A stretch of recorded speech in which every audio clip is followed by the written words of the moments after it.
Georges, aujourd'hui vous avez fait une proposition, vous avez présenté votre projet à Noëlla. Expliquez-nous quel est ce projet. Alors, le projet du village SOS de Polynésie, c'est surtout l'accompagnement des adolescents en sortie de village et aussi les jeunes majeurs. Ces jeunes majeurs qui ont un projet, en tout cas, d'emploi. Certains ont déjà, 4 de nos jeunes majeurs ont un emploi déjà sur Papeete, en tout cas dans des entreprises que nous suivons. Et ces jeunes majeurs donc, ont besoin, on va dire, de logement. Et pour cela, nous avons en projet de faire l'acquisition soit d'un studio, pas d'un studio, mais en tout cas d'un appartement à 4 chambres pour pouvoir loger ces jeunes.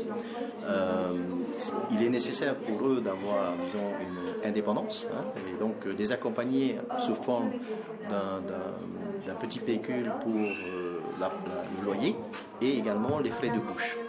Donc là, leur procurer un logement pour qu'ils puissent avoir un lieu pour pouvoir dire bon, on a un lieu et on peut maintenant travailler, on peut partir travailler. C'est ça. Ouais.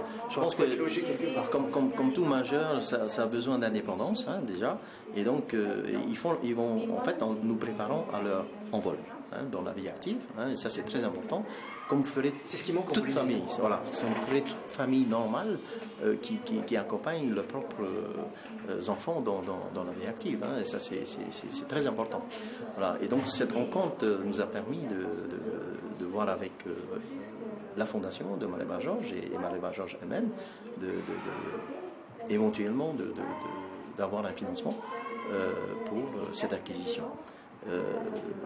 Et nous, un village enfant SOS, ce projet nous tient à cœur depuis plus de 10 ans.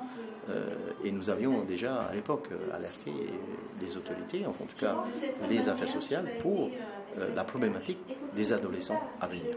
Ça, c'est une problématique qui concerne toute la police, puisqu'il n'y a aucune structure pour aider justement ces jeunes adultes à bien partir des bons pieds dans la vie. Il n'existe pas réellement de structure pour adolescents ici, et je crois que les adolescents que nous avons depuis une quinzaine d'années dans ce village ou ailleurs, dans d'autres établissements, sont des adultes d'aujourd'hui. Et ces adultes ont peut-être des difficultés familiales et autres.